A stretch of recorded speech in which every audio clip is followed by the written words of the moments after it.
আসসালামু আলাইকুম। সবাইকে স্বাগত জানাচ্ছি আমার দেশ টপ নিউজে। সঙ্গে আছি তাহমিনা তাসির। শুরুতেই জানিয়ে দিচ্ছি সংবাদ শিরোনাম। 50% সেনা সদস্য সরিয়ে নেয়ার তথ্য গুজব, বললেন স্বরাষ্ট্র উপদেষ্টা। নন এমপিও শিক্ষকদের উপর জলকামান, সাউন্ড গ্রেনেড নিক্ষেপ, আহত 4 জনকে ঢাকা মেডিকেল কলেজ হাসপাতালে ভর্তি। ঢাকা 10 থেকে নির্বাচন করছেন উপদেষ্টা আসিফ মাহমুদ। নতুন পে কমিশনের সিদ্ধান্ত আগামী নির্বাচিত সরকার নেবে, বললেন অর্থ উপদেষ্টা। 5 মামলায় হাইকোর্টে জামিন পেলেন আইভি। ডেঙ্গুতে আরও 6 জনের মৃত্যু, হাসপাতালে ভর্তি 1195 জন। এবার বিস্তারিত। নির্বাচনের প্রশিক্ষণ এবং বিশ্রামের কারণে মাঠে থাকা সেনা সদস্যদের অর্ধেককে সরিয়ে নেয়ার তথ্য সঠিক নয় বলে জানিয়েছেন স্বরাষ্ট্র উপদেষ্টা অবসরপ্রাপ্ত লেফটেন্যান্ট জেনারেল জাহাঙ্গীর আলম চৌধুরী।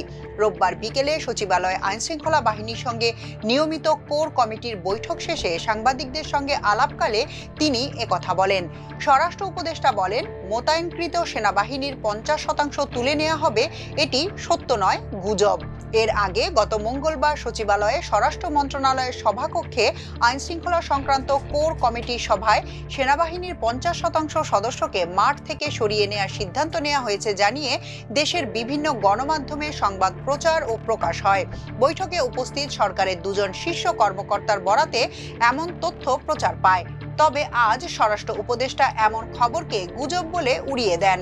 ছাত্র জনতার অভ্যুত্থানে আওয়ামী লীগ সরকারের পতনের পর উদ্ভূত আইনশৃঙ্খলা পরিস্থিতিতে গত বছর 17 সেপ্টেম্বর সশস্ত্র বাহিনীকে বিশেষ নির্বাহী ম্যাজিস্ট্রেটের ক্ষমতা দেয়া হয়। সম্প্রতি বিভিন্ন সোশ্যাল প্ল্যাটফর্মে আগামী 13ই নভেম্বর সারা দেশে লকডাউনের ঘোষণা দেয় কার্যক্রম নিষিদ্ধ ঘোষিত আওয়ামী লীগ।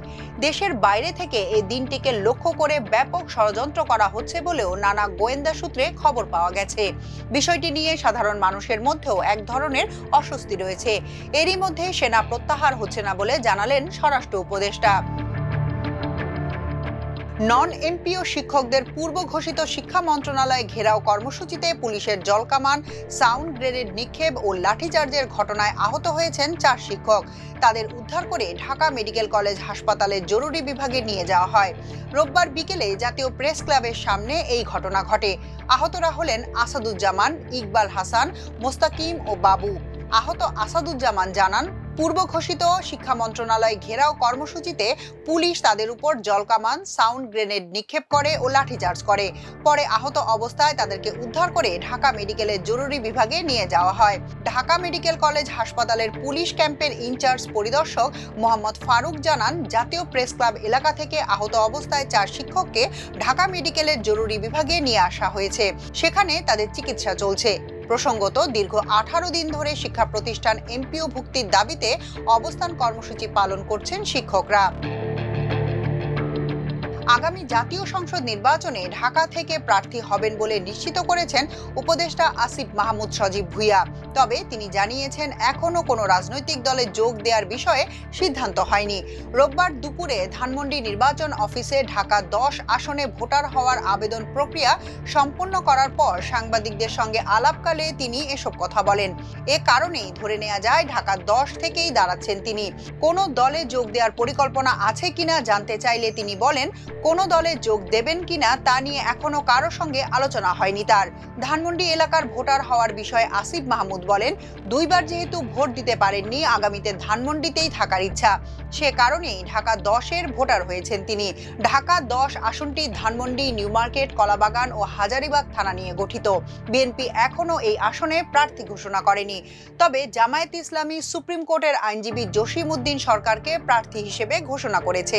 এর আগে আসিফ মাহমুদ কুমিল্লা 3 আসনের ভোটার ছিলেন। একসময় গুঞ্জন ছিল ওই আসন থেকেই তিনি নির্বাচনে অংশ নিতে পারেন। কবে পদত্যাগ করবেন সে সম্পর্কেও স্পষ্ট করে কিছু জানাননি ক্রীড়া উপদেষ্টা।